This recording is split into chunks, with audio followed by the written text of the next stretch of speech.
Carta de Paulo aos Romanos. Romanos 1. Eu, Paulo, servo de Cristo Jesus, escrevo esta carta. Deus me chamou e me separou para ser seu apóstolo, a fim de que eu anuncie a boa notícia do Evangelho de Deus. Há muito tempo essa boa notícia foi prometida por Deus por meio dos seus profetas e escrita nas Escrituras Sagradas. Ela fala a respeito do Filho de Deus, o nosso Senhor Jesus Cristo, o qual, como ser humano, foi descendente do rei Davi, e quanto à sua santidade divina, a sua ressurreição provou com grande poder que ele é o Filho de Deus. Por meio de Cristo, Deus me deu a honra de ser apóstolo no serviço de Cristo, para levar pessoas de todas as nações a crerem em Cristo e a serem obedientes a Ele.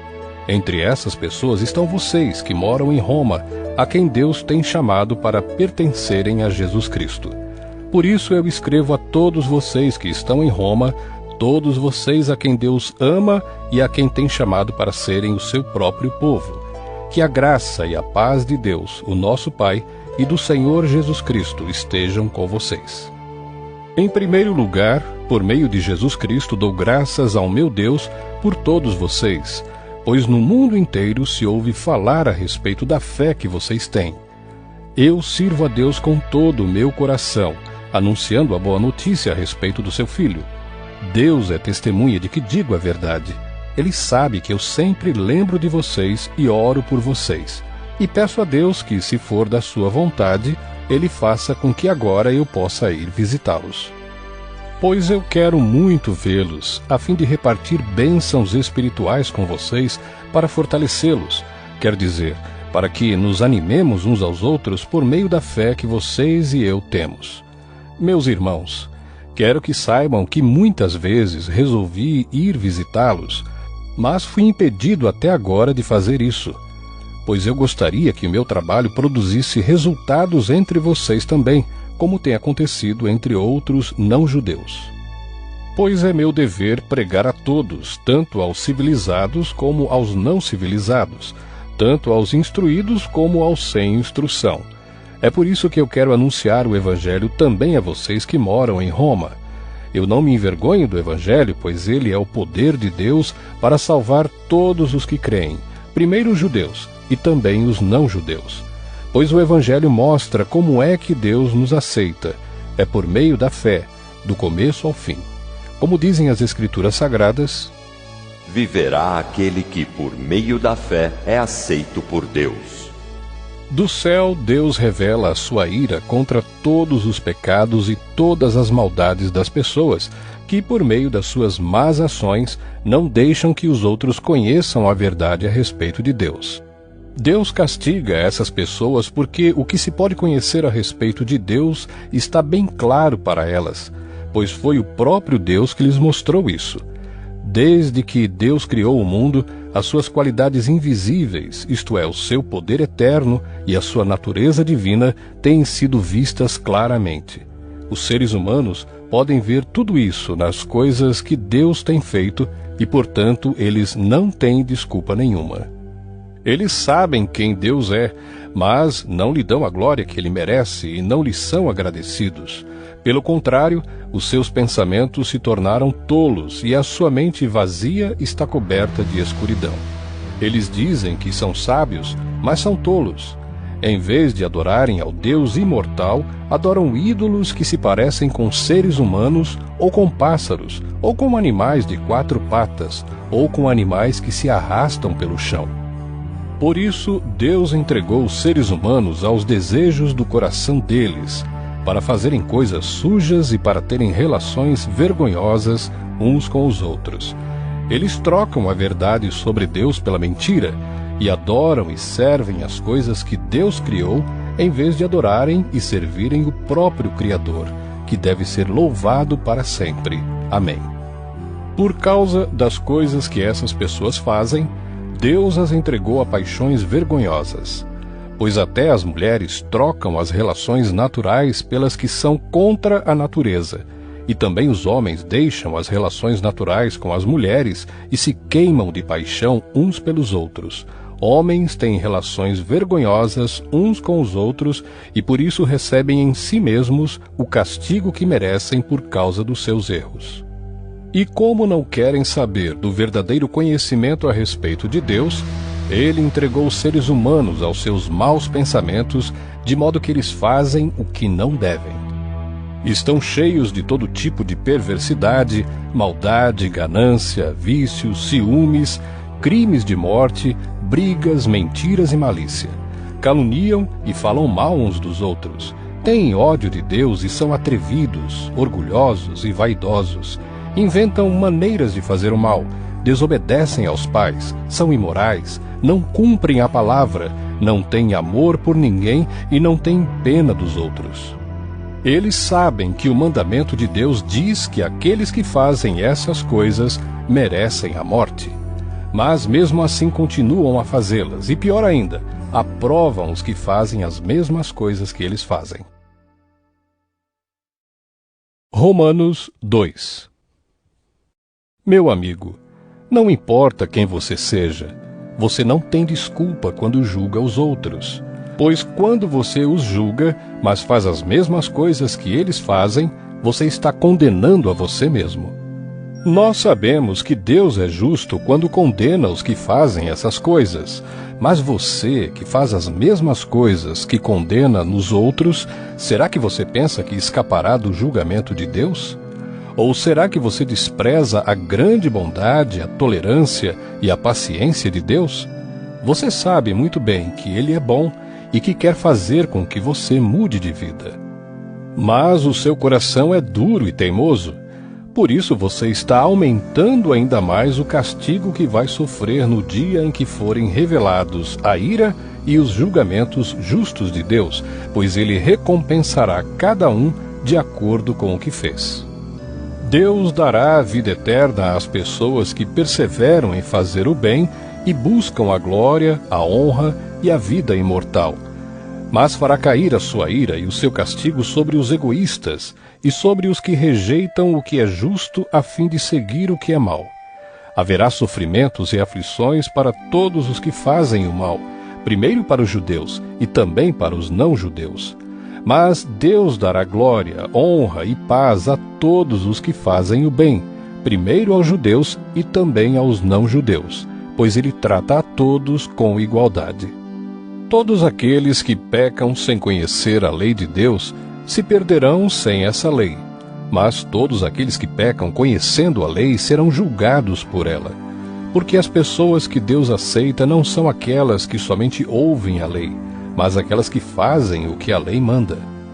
Os não-judeus não têm a lei, mas quando fazem pela sua própria vontade o que a lei manda, eles são a sua própria lei, embora não tenham a lei. Eles mostram, pela sua maneira de agir, que têm a lei escrita no seu coração. A própria consciência deles mostra que isso é verdade, e os seus pensamentos, que às vezes os acusam e às vezes os defendem, também mostram isso. E de acordo com o Evangelho que eu anuncio, assim será naquele dia em que Deus, por meio de Cristo Jesus, julgará os pensamentos secretos de todas as pessoas. O que dizer de você? Você diz que é judeu, confia na lei e se orgulha do Deus que você adora. Você sabe o que Deus quer que você faça e aprende na lei a escolher o que é certo. Você tem a certeza de que é guia dos cegos, luz para os que estão na escuridão, orientador dos que não têm instrução e professor dos jovens. Você está certo de que encontra na lei a apresentação completa do conhecimento e da verdade. Você que ensina os outros, por que é que não ensina a você mesmo? Se afirma que não se deve roubar, por que é que você mesmo rouba? Se você diz que não se deve cometer adultério, por que é que você mesmo comete adultério? Você odeia os ídolos, mas rouba as coisas dos templos. Você se orgulha de ter a lei de Deus, mas você é uma vergonha para Deus porque desobedece à sua lei, pois as Escrituras Sagradas dizem: Os não-judeus falam mal de Deus por causa de vocês, os judeus. A circuncisão tem valor se você, que é judeu, obedecer à lei. Porém, se não obedecer, é como se você não tivesse sido circuncidado. E se um homem que não foi circuncidado obedecer aos mandamentos da lei, Deus o tratará como se ele fosse circuncidado. Assim vocês, judeus, serão condenados pelos não-judeus, pois vocês desobedecem à lei, apesar de terem essa lei escrita e de serem circuncidados, enquanto que os não-judeus obedecem à lei, embora não sejam circuncidados. Portanto, eu pergunto: quem é judeu de fato e circuncidado de verdade? É claro que não é aquele que é judeu somente por fora e circuncidado só no corpo. Pelo contrário, o verdadeiro judeu é aquele que é judeu por dentro, aquele que tem o coração circuncidado. E isso é uma coisa que o Espírito de Deus faz e que a lei escrita não pode fazer. E o louvor que essa pessoa recebe não vem de seres humanos, mas vem de Deus. Romanos 3. Então, qual é a vantagem de ser judeu? Será que ser circuncidado tem algum valor? Tem sim, e de muitas maneiras. E a primeira vantagem é que Deus entregou a sua mensagem aos cuidados dos judeus. Mas, se alguns não foram fiéis, será que por isso Deus vai ser infiel? De modo nenhum. Que Deus continue a ser verdadeiro, mesmo que todas as pessoas sejam mentirosas. Como dizem as Escrituras Sagradas a respeito dele: que fique provado que tu tens razão quando falas, e que sejas vencedor quando fores julgado. Mas se as injustiças que cometemos servem para mostrar que Deus age com justiça, o que é que podemos dizer? Que Deus é injusto quando nos castiga? Eu falo aqui como as pessoas costumam falar. É claro que não. Se Deus não fosse justo, como poderia julgar o mundo? Mas digamos que a minha mentira faz com que a verdade de Deus fique mais clara, aumentando assim a glória dele. Nesse caso, por que é que devo ainda ser condenado como pecador? Então, por que não dizer: façamos o mal para que desse mal venha o bem? Na verdade, alguns têm me caluniado, dizendo que eu afirmo isso. Porém, eles serão condenados como merecem. Então, será que nós, os judeus, estamos em melhor situação do que os não-judeus? De modo nenhum. Já mostrei que todos, judeus e não-judeus, estão debaixo do poder do pecado. Como dizem as Escrituras Sagradas: não há uma só pessoa que faça o que é certo. Não há ninguém que tenha juízo. Não há ninguém que adore a Deus. Todos se desviaram do caminho certo. Todos se perderam. Não há mais ninguém que faça o bem. Não há ninguém mesmo. Todos mentem e enganam sem parar. Da língua deles saem mentiras perversas, e dos seus lábios saem palavras de morte, como se fossem veneno de cobra. A boca deles está cheia de terríveis maldições. Eles se apressam para matar. Por onde passam, deixam a destruição e a desgraça. Não conhecem o caminho da paz e não aprenderam a temer a Deus. Nós sabemos que tudo o que a lei diz é dito para os que vivem debaixo da lei. Isso a fim de que todos parem de se justificar e a fim de que todas as pessoas do mundo fiquem debaixo do julgamento de Deus. Pois ninguém é aceito por Deus por fazer o que a lei manda, porque a lei faz com que as pessoas saibam que são pecadoras. Mas agora Deus já mostrou que o meio pelo qual ele aceita as pessoas não tem nada a ver com lei. A lei de Moisés e os profetas dão testemunho do seguinte: Deus aceita as pessoas por meio da fé que elas têm em Jesus Cristo. É assim que ele trata todos os que creem, pois não existe nenhuma diferença entre as pessoas. Todos pecaram e estão afastados da presença gloriosa de Deus. Mas, pela sua graça e sem exigir nada, Deus aceita todos por meio de Cristo Jesus, que os salva. Deus ofereceu Cristo como sacrifício para que pela sua morte na cruz, Cristo se tornasse o meio de as pessoas receberem o perdão dos seus pecados pela fé nele. Deus quis mostrar com isso que ele é justo. No passado ele foi paciente e não castigou as pessoas por causa dos seus pecados. Mas agora, pelo sacrifício de Cristo, Deus mostra que é justo. Assim, ele é justo e aceita os que creem em Jesus.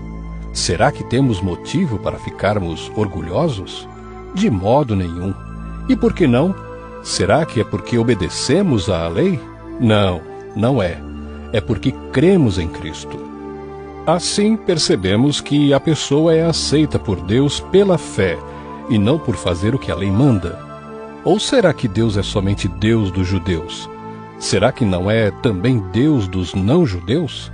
Claro que é. Deus é um só e aceitará os judeus na base da sua fé e também aceitará os não-judeus por meio da fé que eles têm. Será que isso quer dizer que, por causa da fé, nós tratamos a lei como se ela não valesse nada? Não, de modo nenhum. Pelo contrário, afirmamos que a lei tem valor. Romanos 4. Então, o que é que podemos dizer de Abraão, o antepassado de nossa raça? O que foi que ele conseguiu? Se foi por causa das coisas que ele fez que Deus o aceitou, então ele teria motivo para se orgulhar, mas não para se orgulhar diante de Deus. Pois o que é que as Escrituras Sagradas dizem? Elas dizem: Abraão creu em Deus, e por isso Deus o aceitou. O salário que o trabalhador recebe não é um presente, mas é o pagamento a que ele tem direito por causa do trabalho que fez. Porém, a pessoa que não põe a sua esperança nas coisas que faz, mas simplesmente crê em Deus, é a fé dessa pessoa que faz com que ela seja aceita por Deus, o Deus que trata o culpado como se ele fosse inocente. E isso foi o que Davi queria dizer quando falou da felicidade daqueles que Deus aceita, sem levar em conta o que eles fazem. Davi disse: Feliz aquele cujas maldades Deus perdoa e cujos pecados ele apaga. Feliz aquele que o Senhor não acusa de cometer pecado. Será que essa felicidade de que Davi falou existe somente para os que são circuncidados? É claro que não. Ela existe também para os que não são circuncidados. Pois já citamos as Escrituras Sagradas que dizem: Abraão creu em Deus e por isso Deus o aceitou. Quando foi que isso aconteceu? Foi antes ou depois de Abraão ser circuncidado? Foi antes e não depois. Ele foi circuncidado mais tarde, e a sua circuncisão foi um sinal para provar que Deus aceitou Abraão porque ele tinha fé. E isso aconteceu quando ele ainda não havia sido circuncidado. Assim, Abraão é o pai espiritual de todos os que creem em Deus e são aceitos por ele, mesmo que não sejam circuncidados. Ele é também o pai dos que são circuncidados, não apenas porque são circuncidados, mas porque vivem a mesma vida de fé que Abraão, o nosso pai, viveu antes de ter sido circuncidado. Deus prometeu a Abraão e aos seus descendentes que o mundo ia pertencer a eles. Essa promessa foi feita não porque Abraão tinha obedecido à lei, mas porque ele havia crido em Deus e havia sido aceito por ele. Pois se aqueles que obedecem à lei vão receber o que Deus prometeu, então a fé é inútil e a promessa de Deus não tem valor. Pois a lei traz o castigo de Deus, mas onde não existe lei, também não existe desobediência à lei. Portanto, a promessa de Deus depende da fé, a fim de que a promessa seja garantida como presente de Deus a todos os descendentes de Abraão. Ela não é somente para os que obedecem à lei, mas também para os que creem em Deus como Abraão creu, pois ele é o pai espiritual de todos nós, como dizem as Escrituras Sagradas: Eu fiz de você o pai de muitas nações. Assim, a promessa depende de Deus, em quem Abraão creu, o Deus que ressuscita os mortos e faz com que exista o que não existia. Abraão teve fé e esperança, mesmo quando não havia motivo para ter esperança, e por isso ele se tornou o pai de muitas nações, como dizem as Escrituras. Os seus descendentes serão muitos. Abraão tinha quase 100 anos, mas mesmo quando ele pensou a respeito do seu corpo, que já estava como morto, ou quando lembrou que Sara não podia ter filhos, a sua fé não enfraqueceu. Abraão não perdeu a fé, nem duvidou da promessa de Deus. A sua fé o encheu de poder e ele louvou a Deus, porque tinha toda a certeza de que Deus podia fazer o que havia prometido. Por isso, Abraão, por meio da fé, foi aceito por Deus. As palavras "foi aceito" não falam somente dele, falam também de nós, que seremos aceitos, nós os que cremos em Deus, o qual ressuscitou Jesus, o nosso Senhor. Jesus foi entregue para morrer por causa dos nossos pecados e foi ressuscitado a fim de que nós fôssemos aceitos por Deus. Romanos 5. Agora que fomos aceitos por Deus pela nossa fé nele, temos paz com ele por meio do nosso Senhor Jesus Cristo. Foi Cristo quem nos deu, por meio da nossa fé, esta vida na graça de Deus. E agora continuamos firmes nessa graça e nos alegramos na esperança de participar da glória de Deus. E também nos alegramos nos sofrimentos, pois sabemos que os sofrimentos produzem a paciência. A paciência traz a aprovação de Deus, e essa aprovação cria a esperança. Essa esperança não nos deixa decepcionados, pois Deus derramou o seu amor no nosso coração por meio do Espírito Santo que ele nos deu. De fato, quando não tínhamos força espiritual, Cristo morreu pelos maus no tempo escolhido por Deus. Dificilmente alguém aceitaria morrer por uma pessoa que obedece às leis. Pode ser que alguém tenha coragem para morrer por uma pessoa boa, mas Deus nos mostrou quanto nos ama. Cristo morreu por nós quando ainda vivíamos no pecado. E agora que fomos aceitos por Deus por meio da morte de Cristo na cruz, é mais certo ainda que ficaremos livres por meio dele do castigo de Deus. Nós éramos inimigos de Deus, mas ele nos tornou seus amigos por meio da morte do seu Filho. E agora que somos amigos de Deus, é mais certo ainda que seremos salvos pela vida de Cristo. E não somente isso, mas também nós nos alegramos por causa daquilo que Deus fez por meio do nosso Senhor Jesus Cristo, que agora nos tornou amigos de Deus. O pecado entrou no mundo por meio de um só homem, e o seu pecado trouxe consigo a morte. Como resultado, a morte se espalhou por toda a raça humana porque todos pecaram. Antes de a lei ser dada, já existia o pecado no mundo. Porém, quando não existe lei, Deus não leva em conta o pecado. Mas desde o tempo de Adão até Moisés, a morte dominou todos os seres humanos, mesmo os que não pecaram como Adão, quando ele desobedeceu à ordem de Deus. Adão era a figura daquele que havia de vir. Mas existe uma diferença entre o pecado de Adão e o presente que Deus nos dá. De fato, muitos morreram por causa do pecado de um só homem, mas a graça de Deus é muito maior, e ele dá a salvação gratuitamente a muitos, por meio da graça de um só homem, que é Jesus Cristo. E existe uma diferença entre aquilo que Deus dá e o pecado de um só homem. Porque, no caso do pecado, a condenação veio por causa de um só pecado. Porém, no caso da salvação, Deus perdoa os que têm cometido muitos pecados, embora não mereçam esse perdão. É verdade que, por causa de um só homem e por meio do seu pecado, a morte começou a dominar a raça humana. Mas o resultado do que foi feito por um só homem, Jesus Cristo, é muito maior. E todos aqueles que Deus aceita e que recebem como presente a sua imensa graça, reinarão na nova vida por meio de Cristo. Portanto, assim como um só pecado condenou todos os seres humanos, assim também um só ato de salvação liberta todos e lhes dá vida. E assim como muitos seres humanos se tornaram pecadores por causa da desobediência de um só homem, assim também muitos serão aceitos por Deus por causa da obediência de um só homem. A lei veio para aumentar o mal, mas onde aumentou o pecado, a graça de Deus aumentou muito mais ainda.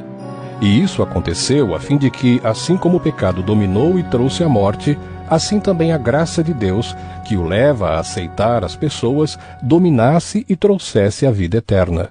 Essa vida é nossa por meio do nosso Senhor Jesus Cristo. Romanos 6. Portanto, o que vamos dizer? Será que devemos continuar vivendo no pecado para que a graça de Deus aumente ainda mais? É claro que não. Nós já morremos para o pecado. Então, como podemos continuar vivendo nele? Com certeza, vocês sabem que quando fomos batizados para ficarmos unidos com Cristo Jesus, fomos batizados para ficarmos unidos também com a sua morte. Assim, quando fomos batizados, fomos sepultados com ele por termos morrido junto com ele. E isso para que, assim como Cristo foi ressuscitado pelo poder glorioso do Pai, assim também nós vivamos uma vida nova. Pois se fomos unidos com ele por uma morte igual à dele, assim também seremos unidos com ele por uma ressurreição igual à dele. Pois sabemos que a nossa velha natureza pecadora já foi morta com Cristo na cruz, a fim de que o nosso eu pecador fosse morto, e assim não sejamos mais escravos do pecado. Pois quem morre fica livre do poder do pecado. Se já morremos com Cristo, cremos que também viveremos com ele. Sabemos que Cristo foi ressuscitado e nunca mais morrerá, pois a morte não tem mais poder sobre ele. A sua morte foi uma morte para o pecado e valeu de uma vez por todas. E a vida que ele vive agora é uma vida para Deus. Assim também vocês devem se considerar mortos para o pecado, mas, por estarem unidos com Cristo Jesus, devem se considerar vivos para Deus. Portanto, não deixem que o pecado domine o corpo mortal de vocês e faça com que vocês obedeçam aos desejos pecaminosos da natureza humana. E também não entreguem nenhuma parte do corpo de vocês ao pecado, para que ele a use a fim de fazer o que é mal. Pelo contrário, como pessoas que foram trazidas da morte para a vida, entreguem-se completamente a Deus, para que ele use vocês a fim de fazerem o que é direito. O pecado não dominará vocês, pois vocês não são mais controlados pela lei, mas pela graça de Deus. O que é que isso quer dizer? Vamos continuar pecando porque não somos mais controlados pela lei, mas pela graça de Deus? É claro que não. Pois vocês sabem muito bem que quando se entregam a alguma pessoa para serem escravos dela, são de fato escravos dessa pessoa a quem vocês obedecem. Assim sendo, vocês podem obedecer ao pecado que produz a morte, ou podem obedecer a Deus e ser aceitos por ele. Mas damos graças a Deus porque vocês que antes eram escravos do pecado, agora já obedecem de todo o coração às verdades que estão nos ensinamentos que receberam. Vocês foram libertados do pecado e se tornaram escravos de Deus para fazer o que é direito. Falo com palavras bem simples, porque vocês ainda são fracos. No passado, vocês se entregaram inteiramente como escravos da imoralidade e da maldade para servir o mal. Entreguem-se agora inteiramente como escravos daquilo que é direito, para viver uma vida dedicada a Deus. Quando eram escravos do pecado, vocês não faziam o que é direito. Porém, o que é que vocês receberam de bom quando faziam aquelas coisas de que agora têm vergonha? Pois o resultado de tudo aquilo é a morte. Mas agora vocês foram libertados do pecado e são escravos de Deus. Com isso, vocês ganham uma vida completamente dedicada a Ele, e o resultado é que vocês terão a vida eterna. Pois o salário do pecado é a morte, mas o presente gratuito de Deus é a vida eterna, que temos em união com Cristo Jesus, o nosso Senhor. Romanos 7. Meus irmãos, vocês todos podem compreender muito bem o que vou dizer. Vocês conhecem as leis e sabem que elas só têm poder sobre uma pessoa enquanto essa pessoa está viva. Por exemplo, a mulher casada está ligada pela lei ao marido enquanto ele estiver vivo. Mas se ele morrer, ela estará livre da lei que a liga ao marido. de modo que se ela viver com outro homem enquanto o marido estiver vivo, ela será chamada de adúltera. Mas se o marido morrer, ela estará legalmente livre e não cometerá adultério se casar com outro homem. O mesmo acontece com vocês, meus irmãos. Do ponto de vista da lei, vocês também já morreram, pois são parte do corpo de Cristo, e agora pertencem a Ele, que foi ressuscitado para que nós possamos viver uma vida útil no serviço de Deus. Pois quando vivíamos de acordo com a nossa natureza humana, os maus desejos despertados pela lei agiam em todo o nosso ser e nos levavam para a morte. Porém, agora, estamos livres da lei, porque já morremos para aquilo que nos mantinha prisioneiros. Por isso somos livres para servir a Deus não da maneira antiga, obedecendo à lei escrita, mas da maneira nova, obedecendo ao Espírito de Deus. O que vamos dizer então? Que a própria lei é pecado? É claro que não. Mas foi a lei que me fez saber o que é pecado, pois eu não saberia o que é a cobiça se a lei não tivesse dito: não cobice. Porém, o pecado se aproveitou dessa lei para despertar em mim todo tipo de cobiça. Porque se não existe a lei, o pecado é uma coisa morta. Pois houve um tempo em que eu não conhecia a lei e estava vivo. Mas quando fiquei conhecendo o mandamento, o pecado começou a viver, e eu morri. E o próprio mandamento que me devia trazer a vida me trouxe a morte. Porque o pecado, aproveitando a oportunidade dada pelo mandamento, me enganou e por meio do mandamento me matou. Assim a lei vem de Deus, e o mandamento também vem de Deus, diz o que é certo e é bom. Então será que o que é bom me levou à morte? É claro que não. Foi o pecado que fez isso. Pois o pecado, usando o que é bom, me trouxe a morte para que ficasse bem claro aquilo que o pecado realmente é.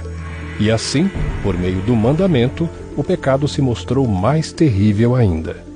Sabemos que a lei é divina, mas eu sou humano e fraco e fui vendido ao pecado para ser seu escravo. Eu não entendo o que faço, pois não faço o que gostaria de fazer. Pelo contrário, faço justamente aquilo que odeio. Se faço o que não quero, isso prova que reconheço que a lei diz o que é certo. E isso mostra que, de fato, já não sou eu quem faz isso, mas o pecado que vive em mim é que faz. Pois eu sei que aquilo que é bom não vive em mim, isto é, na minha natureza humana. Porque mesmo tendo dentro de mim a vontade de fazer o bem, eu não consigo fazê-lo. Pois não faço o bem que quero, mas justamente o mal que não quero fazer é que eu faço. Mas se faço o que não quero, já não sou eu quem faz isso, mas o pecado que vive em mim é que faz. Assim eu sei que o que acontece comigo é isto: quando quero fazer o que é bom, só consigo fazer o que é mal.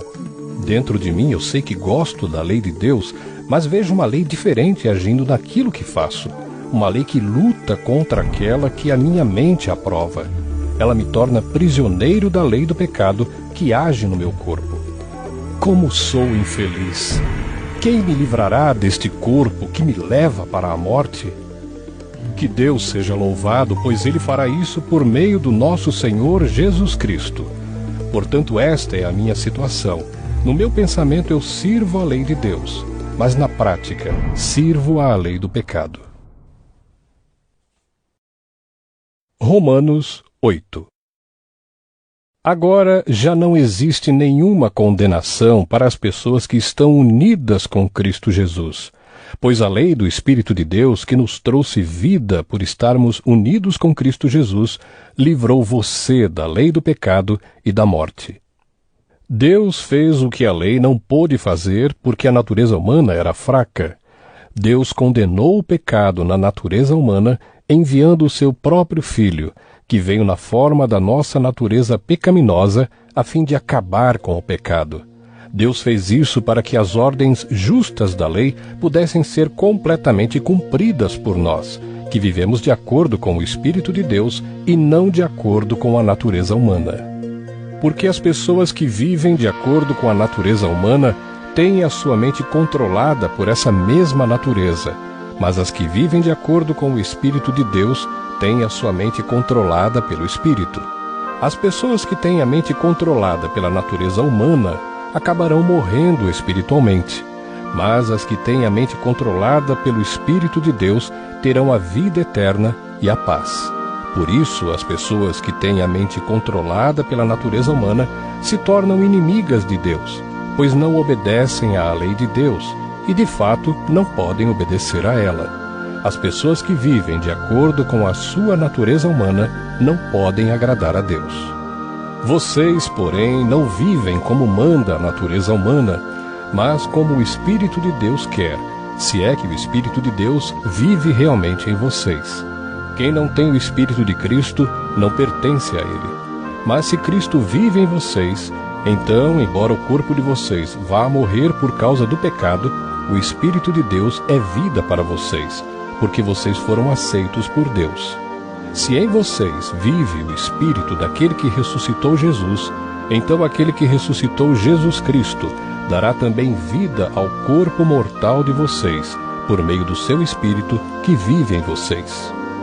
Portanto, meus irmãos, nós temos uma obrigação, que é a de não vivermos de acordo com a nossa natureza humana. Porque se vocês viverem de acordo com a natureza humana, vocês morrerão espiritualmente. Mas se pelo Espírito de Deus vocês matarem as suas ações pecaminosas, vocês viverão espiritualmente. Pois aqueles que são guiados pelo Espírito de Deus são filhos de Deus. Porque o Espírito que vocês receberam de Deus não torna vocês escravos e não faz com que tenham medo. Pelo contrário, o Espírito torna vocês filhos de Deus. E pelo poder do Espírito, dizemos com fervor a Deus, Pai, meu Pai. O Espírito de Deus se une com o nosso Espírito para afirmar que somos filhos de Deus. Nós somos seus filhos, e por isso receberemos as bênçãos que Ele guarda para o seu povo. E também receberemos com Cristo aquilo que Deus tem guardado para Ele. Porque se tomamos parte nos sofrimentos de Cristo, também tomaremos parte na sua glória. Eu penso que o que sofremos durante a nossa vida não pode ser comparado de modo nenhum com a glória que nos será revelada no futuro. O universo todo espera com muita impaciência o momento em que Deus vai revelar o que os seus filhos realmente são.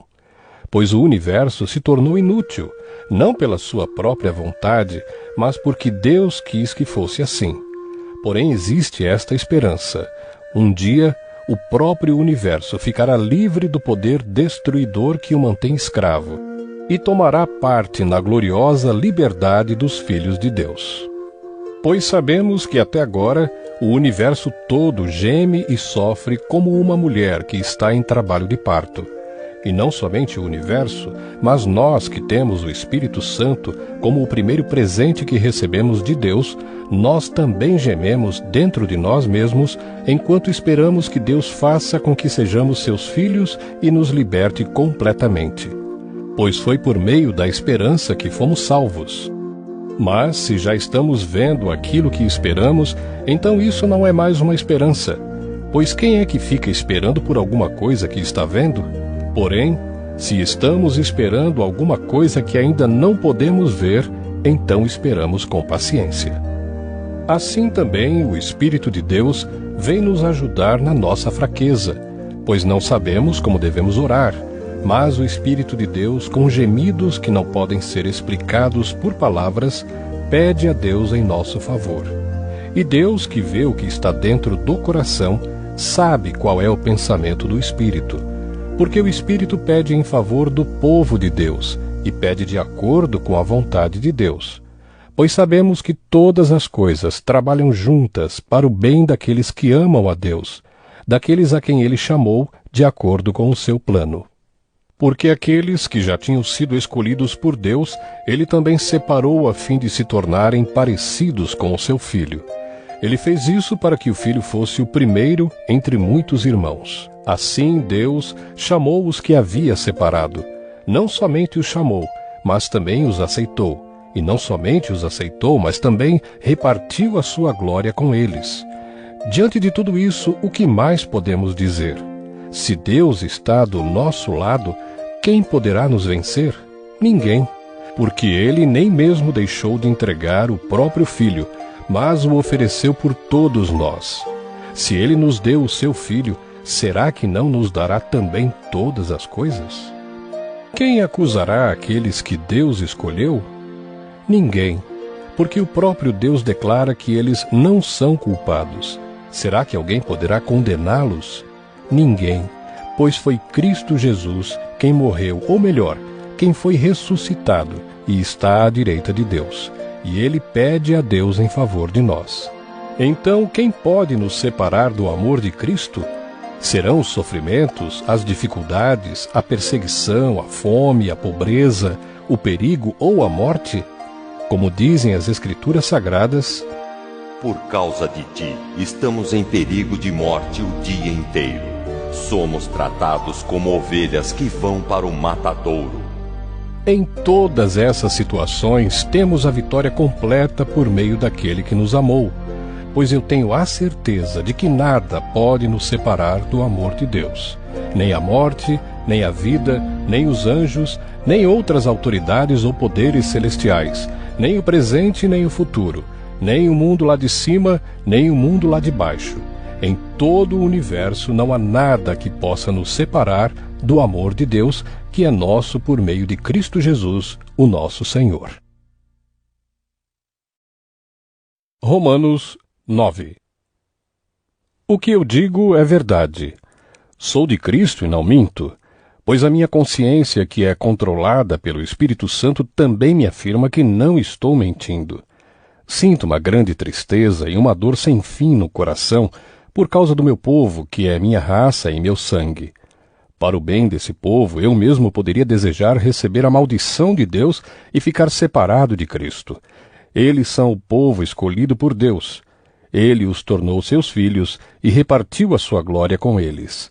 Deus fez suas alianças com eles e lhes deu a lei, a verdadeira maneira de adorar e as promessas. Eles são descendentes dos patriarcas, e como ser humano, Cristo pertence à raça deles. Que Cristo, que é o Deus que governa todos, seja louvado para sempre. Amém. Eu não estou dizendo que a promessa de Deus tenha falhado. De fato, nem todos os israelitas fazem parte do povo de Deus. Nem todos os descendentes de Abraão são filhos de Deus, pois Deus disse a Abraão: por meio de Isaque é que você terá os descendentes que eu lhe prometi. Isso quer dizer que os que são considerados como os verdadeiros descendentes de Abraão são aqueles que nasceram como resultado da promessa de Deus, e não os que nasceram de modo natural. Pois, quando fez a promessa, Deus disse a Abraão o seguinte: no tempo certo, eu voltarei, e Sara, sua mulher, terá um filho. E mais ainda, os dois filhos de Rebeca tinham o mesmo pai, o nosso antepassado Isaque. Mas, para que a escolha de um deles fosse completamente de acordo com o plano de Deus, o próprio Deus disse a Rebeca: o mais velho será dominado pelo mais moço. Disse isso antes de eles nascerem e antes de fazerem qualquer coisa, boa ou má. Assim ficou confirmado que é de acordo com o seu plano que Deus escolhe aqueles que Ele quer chamar, sem levar em conta o que eles tenham feito. Como dizem as Escrituras Sagradas: eu escolhi Jacó, mas rejeitei Esaú. O que vamos dizer então? Que Deus é injusto? De modo nenhum, pois Ele disse a Moisés: terei misericórdia de quem eu quiser, terei pena de quem eu desejar. Portanto, tudo isso depende não do que as pessoas querem ou fazem, mas somente da misericórdia de Deus. Porque, como está escrito nas Escrituras Sagradas, Deus disse a Faraó: foi para isto mesmo que eu pus você como rei, para mostrar o meu poder e fazer com que o meu nome seja conhecido no mundo inteiro. Portanto, Deus tem misericórdia de quem Ele quer e endurece o coração de quem Ele quer. Algum de vocês vai me dizer: se é assim, como é que Deus pode encontrar culpa nas pessoas? Quem pode ir contra a vontade de Deus? Mas quem é você, meu amigo, para discutir com Deus? Será que um pote de barro pode perguntar a quem o fez: por que você me fez assim? Pois o homem que faz o pote tem o direito de usar o barro como quer. Do mesmo barro ele pode fazer 2 potes, um pote para uso especial e outro para uso comum. E foi isso que Deus fez. Ele quis mostrar a sua ira e tornar bem conhecido o seu poder. Assim suportou com muita paciência os que mereciam o castigo e que iam ser destruídos. Ele quis também mostrar como é grande a sua glória, que ele derramou sobre nós, que somos aqueles de quem ele teve pena e a quem ele já havia preparado para receberem a sua glória. Pois nós somos aqueles que Deus chamou, não somente os que são judeus, mas também os não-judeus. Isso é o que ele diz no livro de Oséias. Aqueles que não eram meu povo, eu chamarei de meu povo. A nação que eu não amava, chamarei de minha amada. E no mesmo lugar onde foi dito: vocês não são o meu povo, ali eles serão chamados de os filhos do Deus vivo. E Isaías disse a respeito de Israel: mesmo que o povo de Israel seja tão numeroso como os grãos de areia da praia do mar, somente alguns deles serão salvos. Pois o Senhor julgará logo, e de uma vez, o mundo inteiro.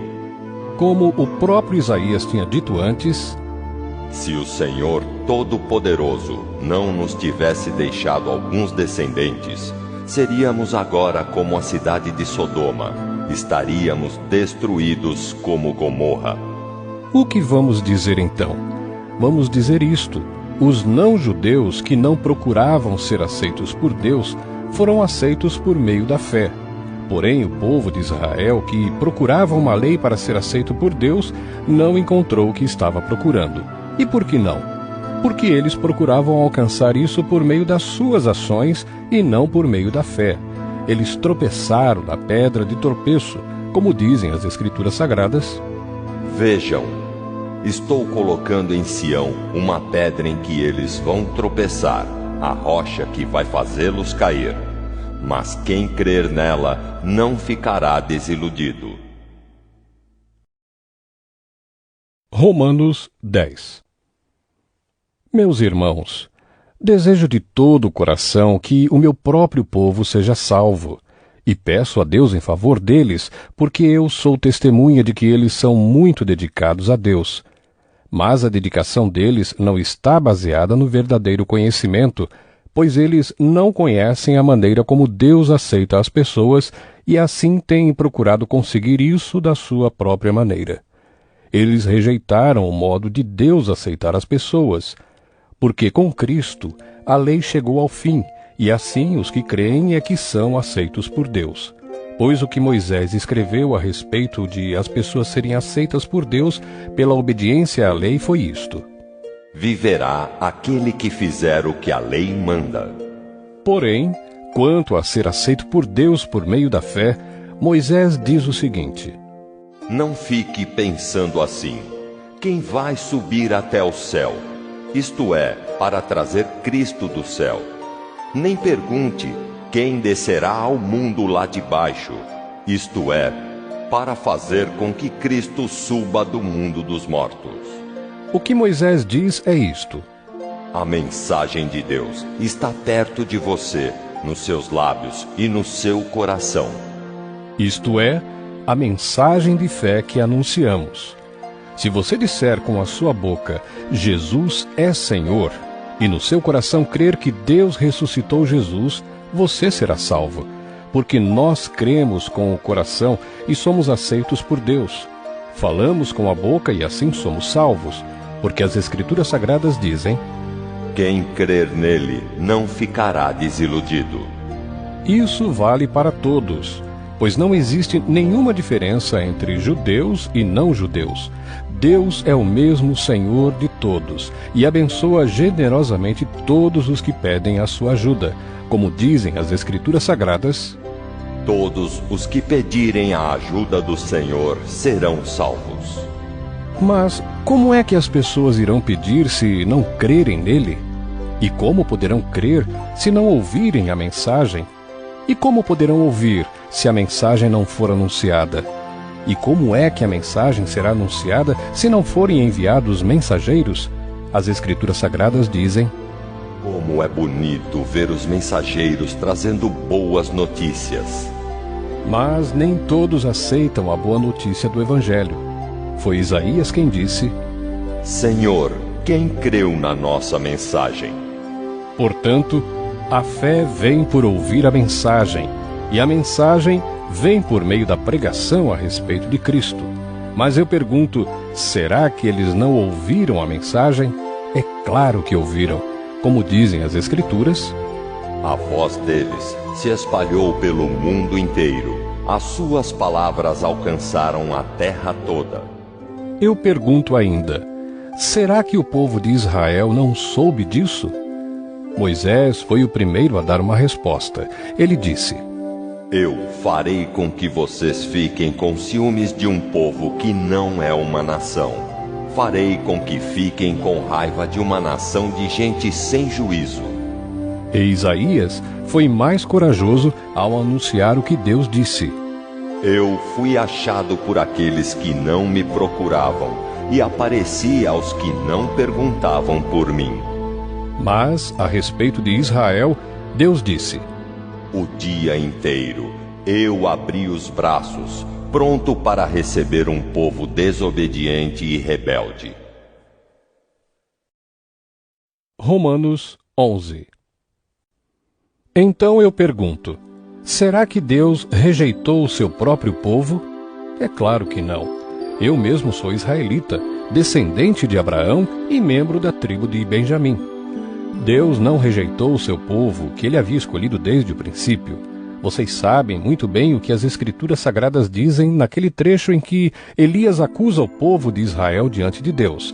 Elias diz assim: Senhor, eles mataram os teus profetas e destruíram os teus altares. Eu sou o único que sobrou e eles estão querendo me matar. O que foi que Deus disse a ele? Ele disse: Eu guardei para mim 7.000 homens que não adoraram o Deus Baal. A mesma coisa também acontece agora, isto é, por causa da graça de Deus, ainda existe um pequeno número daqueles que ele escolheu. Essa escolha se baseia na graça de Deus e não no que eles fizeram. Porque se a escolha de Deus se baseasse no que as pessoas fazem, então a sua graça não seria a verdadeira graça. E isso quer dizer que não foi o povo de Israel que encontrou o que estava procurando. Quem encontrou foi apenas um pequeno grupo que Deus escolheu. Os outros não quiseram ouvir o chamado de Deus. Como dizem as Escrituras Sagradas, Deus endureceu o coração e a mente deles. Deu-lhes olhos que não podem ver e ouvidos que não podem ouvir até o dia de hoje. E Davi disse: Que nas suas festas eles sejam apanhados e enganados, que eles caiam e sejam castigados. Ó Deus, faze com que eles fiquem cegos e que fiquem sempre curvados debaixo do peso das suas dificuldades. Agora eu pergunto, quando os judeus tropeçaram, será que eles caíram para nunca mais se levantarem? É claro que não. Mas, porque eles pecaram, a salvação veio para os não-judeus, para fazer com que os judeus ficassem com ciúmes deles. O pecado dos judeus trouxe grandes bênçãos para o mundo, e a sua pobreza espiritual trouxe ricas bênçãos para os não-judeus. Então, quando se completar o número de judeus que voltarão para Deus, as bênçãos serão muito maiores ainda. Agora estou falando a vocês que não são judeus. Enquanto eu for o apóstolo dos não-judeus, terei orgulho do meu trabalho. Talvez eu possa fazer com que os que são da minha própria raça fiquem com ciúmes, e assim seja possível salvar alguns deles. Porque quando os judeus foram rejeitados, o resto do mundo se tornou amigo de Deus. O que acontecerá então quando eles forem aceitos? Os que estiverem mortos receberão a vida, pois se o primeiro pão assado, depois da colheita, é dedicado a Deus, Isso quer dizer que todos os outros pães também são dedicados a ele. E se as raízes de uma árvore são oferecidas a Deus, os galhos também são dele. Alguns galhos da oliveira cultivada foram quebrados, e um galho de oliveira brava foi enxertado nela. Pois vocês, os não-judeus, são como aquela oliveira brava e agora tomam parte na força e na riqueza espiritual dos judeus. Portanto, vocês não devem desprezar os galhos que foram quebrados. Como é que vocês podem estar orgulhosos? Vocês são somente galhos. Não são vocês que sustentam a raiz. É a raiz que sustenta vocês. Porém, vocês dirão: sim, mas os galhos foram quebrados a fim de darem lugar para nós. Isso é verdade. Mas lembrem que eles foram quebrados porque não creram. No entanto, vocês continuam na oliveira porque creem. E não tenham orgulho disso. Pelo contrário, tenham medo. Se Deus não deixou de castigar os judeus, que são como galhos naturais, vocês acham que Ele vai deixar de castigar vocês? Vejam como Deus é bom e também é duro. Ele é duro para os que caíram e bom para vocês, se continuarem sempre confiando na bondade dele. Senão, vocês também serão cortados. E se os judeus abandonarem a sua descrença, serão enxertados na oliveira cultivada, pois Deus pode enxertá-los de novo.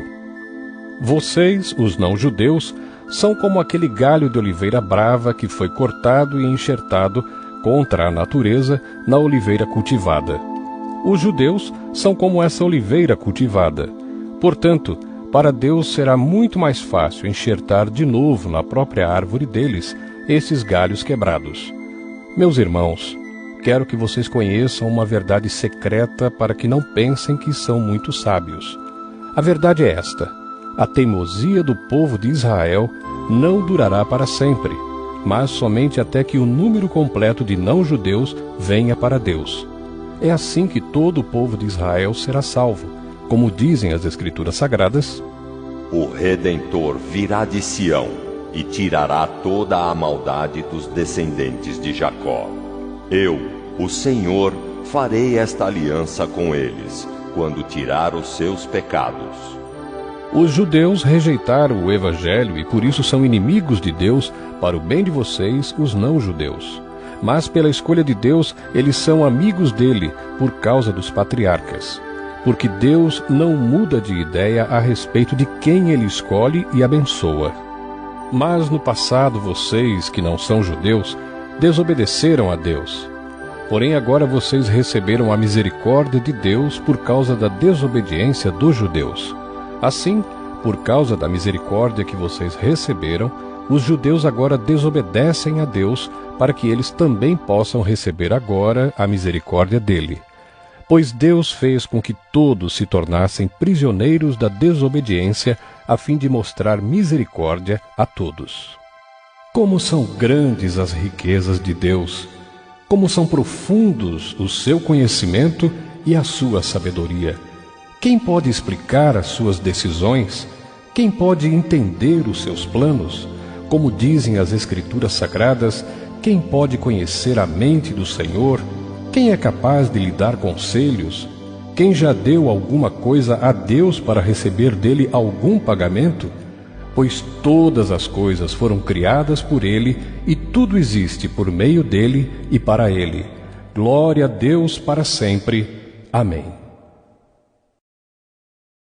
Romanos 12. Portanto, meus irmãos, por causa da grande misericórdia divina, peço que vocês se ofereçam completamente a Deus como um sacrifício vivo, dedicado ao seu serviço e agradável a Ele. Esta é a verdadeira adoração que vocês devem oferecer a Deus. Não vivam como vivem as pessoas deste mundo, mas deixem que Deus os transforme por meio de uma completa mudança da mente de vocês. Assim vocês conhecerão a vontade de Deus, isto é, aquilo que é bom, perfeito e agradável a Ele. Por causa da bondade de Deus para comigo, me chamando para ser apóstolo, eu digo a todos vocês que não se achem melhores do que realmente são. Pelo contrário, pensem com humildade a respeito de vocês mesmos e cada um julgue a si mesmo conforme a fé que Deus lhe deu. Porque assim como em um só corpo temos muitas partes, e todas elas têm funções diferentes, assim também nós, embora sejamos muitos, somos um só corpo por estarmos unidos com Cristo. E todos estamos unidos uns com os outros, como partes diferentes de um só corpo. Portanto, usemos os nossos diferentes dons de acordo com a graça que Deus nos deu. Se o dom que recebemos é o de anunciar a mensagem de Deus, façamos isso de acordo com a fé que temos. Se é o dom de servir, então devemos servir. Se é o de ensinar, então ensinemos. Se é o dom de animar os outros, então animemos. Quem reparte com os outros o que tem, que faça isso com generosidade. Quem tem autoridade, que use a sua autoridade com todo cuidado. Quem ajuda os outros, que ajude com alegria. Que o amor de vocês não seja fingido. Odeiem o mal e sigam o que é bom. Amem uns aos outros com o amor de irmãos em Cristo e se esforcem para tratar uns aos outros com respeito. Trabalhem com entusiasmo e não sejam preguiçosos. Sirvam o Senhor com o coração cheio de fervor. Que a esperança que vocês têm os mantenha alegres. Aguentem com paciência os sofrimentos e orem sempre. Repartam com os irmãos necessitados o que vocês têm e recebam os estrangeiros nas suas casas. Peçam que Deus abençoe os que perseguem vocês. Sim, peçam que Ele abençoe e não que amaldiçoe. Alegrem-se com os que se alegram e chorem com os que choram. Tenham por todos o mesmo cuidado. Não sejam orgulhosos, mas aceitem serviços humildes. Que nenhum de vocês fique pensando que é sábio. Não paguem a ninguém o mal com o mal. Procurem agir de tal maneira que vocês recebam a aprovação dos outros. No que depender de vocês, façam todo o possível para viver em paz com todas as pessoas. Meus queridos irmãos, nunca se vinguem de ninguém. Pelo contrário, deixem que seja Deus quem dê o castigo, pois as Escrituras Sagradas dizem: Eu me vingarei, eu acertarei contas com eles, diz o Senhor. Mas façam como dizem as Escrituras. Se o seu inimigo estiver com fome, dê comida a ele. Se estiver com sede, dê água, porque assim você o fará queimar de remorso e vergonha. Não deixem que o mal vença vocês, mas vençam o mal com o bem. Romanos 13. Obedeçam às autoridades todos vocês, pois nenhuma autoridade existe sem a permissão de Deus, e as que existem foram colocadas nos seus lugares por Ele.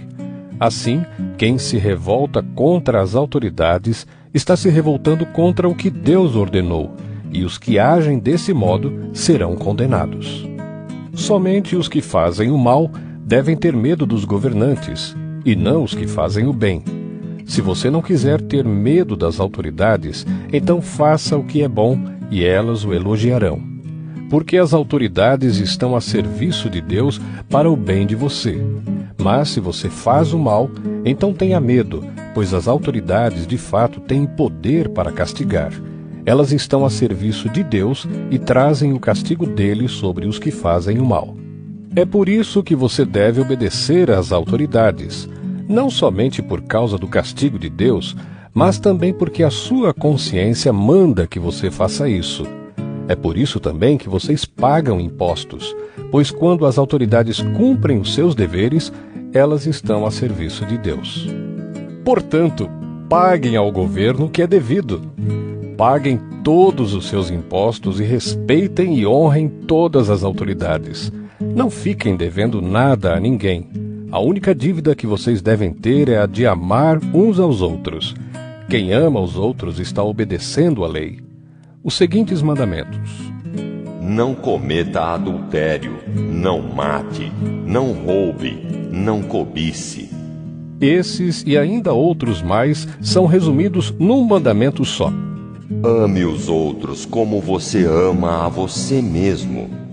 Quem ama os outros não faz mal a eles. Portanto, amar é obedecer a toda a lei.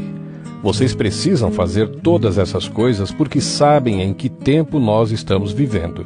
Chegou a hora de vocês acordarem, pois o momento de sermos salvos está mais perto agora do que quando começamos a crer. A noite está terminando e o dia vem chegando. Por isso, paremos de fazer o que pertence à escuridão e peguemos as armas espirituais para lutar na luz. Vivamos decentemente como pessoas que vivem na luz do dia. Nada de farras ou bebedeiras, nem imoralidade ou indecência, nem brigas ou ciúmes. Mas tenham as qualidades que o Senhor Jesus Cristo tem e não procurem satisfazer os maus desejos da natureza humana de vocês. Romanos 14. Aceitem entre vocês quem é fraco na fé, sem criticar as opiniões dessa pessoa. Por exemplo, algumas pessoas creem que podem comer de tudo, mas quem é fraco na fé come somente verduras e legumes. Quem come de tudo não deve desprezar quem não faz isso, e quem só come verduras e legumes não deve condenar quem come de tudo, pois Deus o aceitou. Quem é você para julgar o escravo de alguém? Se ele vencer ou fracassar, isso é da conta do dono dele. E ele vai vencer porque o Senhor pode fazê-lo vencer. Algumas pessoas pensam que certos dias são mais importantes do que outros, enquanto que outras pessoas pensam que todos os dias são iguais. Cada um deve estar bem firme nas suas opiniões. Quem dá mais valor a certo dia faz isso para honrar o Senhor. E também quem come de tudo faz isso para honrar o Senhor, pois agradece a Deus o alimento. E quem evita comer certas coisas faz isso para honrar o Senhor e dá graças a Deus. Porque nenhum de nós vive para si mesmo e nenhum de nós morre para si mesmo. Se vivemos, é para o Senhor que vivemos, e se morremos, também é para o Senhor que morremos. Assim, tanto se vivemos como se morremos, somos do Senhor. Pois Cristo morreu e viveu de novo, para ser o Senhor tanto dos mortos como dos vivos. Portanto, por que é que você, que só come verduras e legumes, condena o seu irmão? E você, que come de tudo, por que despreza o seu irmão? Pois todos nós estaremos diante de Deus para sermos julgados por ele. É isto que as Escrituras Sagradas dizem. Juro pela minha vida, diz o Senhor, que todos se ajoelharão diante de mim e todos afirmarão que eu sou Deus. Assim, cada um de nós prestará contas de si mesmo a Deus. Por isso, paremos de criticar uns aos outros. Pelo contrário, cada um de vocês resolva não fazer nada que leve o seu irmão a tropeçar ou cair em pecado. Por estar unido com o Senhor Jesus, eu estou convencido de que nada é impuro em si mesmo. Mas se alguém pensa que alguma coisa é impura, então ela fica impura para ele. Se você faz com que um irmão fique triste por causa do que você come, então você não está agindo com amor. Não deixe que a pessoa por quem Cristo morreu se perca por causa da comida que você come. Não deem motivo para os outros falarem mal daquilo que vocês acham bom, pois o reino de Deus não é uma questão de comida ou de bebida, mas de viver corretamente, em paz e com a alegria que o Espírito Santo dá. E quem serve a Cristo dessa maneira agrada a Deus e é aprovado por todos. Por isso, procuremos sempre as coisas que trazem a paz e que nos ajudam a fortalecer uns aos outros na fé. Por uma questão de comida, não destrua o que Deus fez.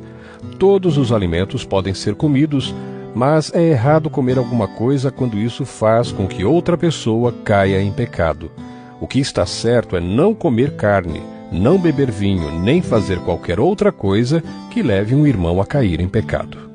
Mas guarde entre você mesmo e Deus o que você crê a respeito desse assunto. Feliz a pessoa que não é condenada pela consciência quando faz o que acha que deve fazer. Mas quem tem dúvidas a respeito do que come é condenado por Deus quando come, pois aquilo que ele faz não se baseia na fé, e o que não se baseia na fé é pecado. Romanos 15. Nós que somos fortes na fé, Devemos ajudar os fracos a carregarem as suas cargas, e não devemos agradar a nós mesmos. Pelo contrário, cada um de nós deve agradar o seu irmão para o bem dele, a fim de que ele cresça na fé.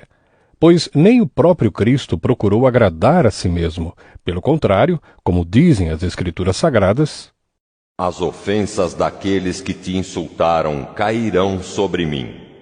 Porque tudo o que está nas Escrituras foi escrito para nos ensinar, a fim de que tenhamos esperança por meio da paciência e da coragem que as Escrituras nos dão. Que Deus, que é quem dá paciência e coragem, ajude vocês a viverem bem uns com os outros, seguindo o exemplo de Cristo Jesus. E isso para que vocês, todos juntos, como se fossem uma só pessoa, louvem ao Deus e Pai do nosso Senhor Jesus Cristo. Portanto, aceitem uns aos outros para a glória de Deus, assim como Cristo aceitou vocês. Pois eu lhes digo que Cristo se tornou servo dos judeus a fim de mostrar que Deus é fiel, para fazer com que se cumprissem as promessas feitas por Deus aos patriarcas, e para fazer com que os não-judeus louvassem a Deus pela sua bondade, como dizem as Escrituras Sagradas: por isso eu te louvarei entre os que não são judeus, e cantarei louvores a ti. Elas dizem também: vocês que não são judeus, alegrem-se com o povo escolhido de Deus. E dizem ainda: todos os que não são judeus, louvem o Senhor, que todos os povos o louvem. E também Isaías diz: virá um descendente do rei Davi, filho de Jessé. Ele aparecerá para governar os que não são judeus, e eles terão esperança nele. Que Deus, que nos dá essa esperança, encha vocês de alegria e de paz, por meio da fé que vocês têm nele, a fim de que a esperança de vocês aumente pelo poder do Espírito Santo. Meus irmãos, estou certo de que vocês estão cheios de bondade, sabem tudo o que é preciso saber e são capazes de dar conselhos uns aos outros. Porém, nesta carta, me atrevi a escrever com toda a franqueza para fazer com que vocês lembrem de coisas que já sabem. Eu escrevi assim por causa do privilégio que Deus me deu de ser servo de Cristo Jesus para trabalhar em favor dos que não são judeus. Eu sirvo como sacerdote ao anunciar o Evangelho que vem de Deus, e faço isso para que os não-judeus sejam uma oferta que Deus aceite, dedicada a Ele pelo Espírito Santo. Portanto, por estar unido com Cristo Jesus, posso me orgulhar do serviço que faço para Deus. Eu me atreverei a falar somente do que Cristo tem feito por meio de mim, a fim de levar os não-judeus a obedecerem a Deus. E isso tem sido feito por meio de palavras e de ações, pelo poder de sinais e milagres e pelo poder do Espírito de Deus. Assim, viajando desde Jerusalém até a província da Ilíria, tenho anunciado de modo completo o Evangelho a respeito de Cristo. Para não construir sobre alicerces colocados por outros, tenho me esforçado sempre para anunciar o Evangelho nos lugares onde ainda não se falou de Cristo. Como dizem as Escrituras Sagradas: aqueles que nunca ouviram falar a respeito dele o verão, e os que não tinham ouvido falar sobre ele o entenderão. Por essa razão, muitas vezes eu quis visitá-los, mas isso não me foi possível. Porém, já que terminei o meu trabalho nessas regiões e como há muitos anos tenho pensado em ver vocês, espero fazer isso agora. Gostaria de vê-los quando fizer a minha viagem para a Espanha. Gostaria também que vocês me ajudassem a ir até lá, depois de eu ter o prazer de estar com vocês por algum tempo. Mas agora vou a Jerusalém a serviço do povo de Deus que vive ali, pois as igrejas das províncias da Macedônia e da Acaia resolveram dar uma oferta para ajudar as pessoas do povo de Deus em Jerusalém que estão necessitadas. Os próprios cristãos da Macedônia e da Acaia resolveram fazer isso. Mas, de fato, eles têm a obrigação de ajudar aqueles necessitados. Os judeus repartiram seus bens espirituais com os que não são judeus, e por isso os não-judeus devem prestar com os seus bens materiais esse serviço cristão aos judeus. Depois que eu terminar esse trabalho e que entregar toda a oferta que foi recolhida para eles, viajarei para a Espanha e no caminho visitarei vocês. E sei que, quando for visitá-los, levarei comigo muitas bênçãos de Cristo. Eu peço, irmãos, pelo nosso Senhor Jesus Cristo e pelo amor que o Espírito dá, que me ajudem orando com fervor por mim. Orem para que eu escape das pessoas da Judéia que não creem em Cristo e também para que a ajuda que eu vou levar a Jerusalém seja bem aceita pelo povo de Deus que vive ali. E assim, se Deus quiser, chegarei aí em Roma cheio de alegria e lhes farei uma visita que me dará um novo ânimo. E que Deus, a nossa fonte de paz, esteja com todos vocês. Amém. Romanos 16. Eu recomendo a vocês a nossa irmã Febe, que é diaconisa da igreja de Cencreia. Recebam essa irmã em nome do Senhor, como deve fazer o povo de Deus. Deem a ela toda a ajuda que precisar, pois ela tem ajudado muita gente e a mim também. Mando saudações a Priscila e ao seu marido Áquila, meus companheiros no serviço de Cristo Jesus. Eles arriscaram a sua vida por mim. Sou muito agradecido a eles, e não somente eu, mas também todas as igrejas dos que não são judeus. Saudações também à igreja que se reúne na casa deles. Saudações ao meu querido amigo Epêneto, que foi o primeiro a crer em Cristo na província da Ásia. Saudações a Maria, que tem trabalhado muito por vocês. Saudações a Andrônico e à irmã Júnia, meus patrícios judeus, que estiveram comigo na prisão. Eles são apóstolos bem conhecidos e se tornaram cristãos antes de mim. Saudações a Ampliato, meu querido irmão no Senhor, e também a Urbano, nosso companheiro de trabalho no serviço de Cristo, e ao meu querido amigo Estaques. Saudações a Apeles, um irmão que tem dado muitas provas da sua fé em Cristo. Saudações ao pessoal da família de Aristóbulo. Saudações a Herodião, meu patrício judeu, e aos irmãos no Senhor da família de Narciso. Saudações a Trifena e a Trifosa, irmãs que trabalham no serviço do Senhor, e à minha querida amiga Pérside, que também tem trabalhado muito para o Senhor. Mando saudações a Rufo, trabalhador que tem se destacado no serviço do Senhor, e à mãe dele, que sempre me tratou como filho. Saudações aos irmãos Assíncrito, Flegonte, Hermes, Pátrobas, Hermas e a todos os irmãos que estão com eles. Saudações a Filólogo e a Júlia, a Nereu e a sua irmã, ao irmão Olimpas e a todas as pessoas do povo de Deus que estão com eles. Cumprimentem uns aos outros com um beijo de irmão. Todas as igrejas de Cristo mandam saudações a vocês. Meus irmãos, peço que tomem cuidado com as pessoas que provocam divisões, que atrapalham os outros na fé e que vão contra o ensinamento que vocês receberam. Afastem-se dessas pessoas, porque os que fazem essas coisas não estão servindo a Cristo, o nosso Senhor, mas a si mesmos. Por meio de conversa macia e com bajulação, eles enganam o coração das pessoas simples. Todos sabem como vocês têm sido fiéis ao Evangelho, e por isso eu me alegro por causa de vocês. Quero que sejam sábios a respeito do que é bom e não tenham nada a ver com o que é mal. E Deus, a nossa fonte de paz, logo esmagará Satanás debaixo dos pés de vocês. Que a graça do nosso Senhor Jesus esteja com vocês. Timóteo, meu companheiro de trabalho, manda saudações a vocês. Lúcio, Jasão e Sosípatro, meus patrícios judeus, também mandam saudações. Eu, Tércio, que escrevi esta carta que Paulo ditou para mim, mando saudações a vocês. O meu hospedeiro Gaio, em casa de quem a igreja daqui se reúne, manda saudações a vocês. Erasto, o tesoureiro da cidade, e o nosso irmão Quarto também mandam saudações.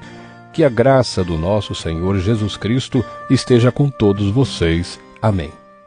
Louvemos a Deus, pois Ele pode conservar vocês firmes na fé, de acordo com o Evangelho que eu anuncio, isto é, a mensagem a respeito de Jesus Cristo, e de acordo também com a verdade secreta que nunca foi revelada no passado. Porém, essa verdade foi revelada agora por meio daquilo que os profetas escreveram. E por ordem do Deus eterno, ela se tornou conhecida em todas as nações, para que todos creiam e obedeçam. Ao Deus único e sábio seja dada a glória para sempre, por meio de Jesus Cristo. Amém.